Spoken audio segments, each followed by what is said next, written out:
बहुत से शौहर हजरात ये शिकायत करते आम नजर आते हैं कि उनकी बेगमात उनकी इज्जत नहीं करती, उनके घर वालों की इज्जत नहीं करती। उनकी खिदमत में चंद गुजारिशात करना चाहता हूँ।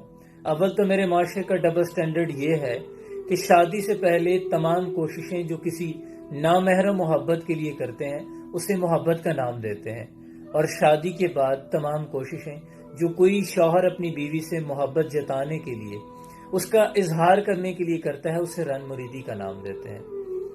अव्वल तो किबला बात यह है कि अगर वो आपके वालिदैन की इज्जत नहीं करती, कभी आपने खुद से ये सोचा है कि आप उसके वालिदैन की कितनी इज्जत करते हैं, उसको उसको कितनी इज्जत देते हैं। शौहर पे तो ये जिम्मेदारी है कि निकाह से मकसद इफ़्फ़त कायम करना है। आप उसकी इज्जत के मुहाफिज हैं। अपने घर वालों और अपनी बीवी के माबैन आप एक हिजाब की मानद हैं। उसको इज्जत दे के देखें, वो आपकी इज्जत करेगी।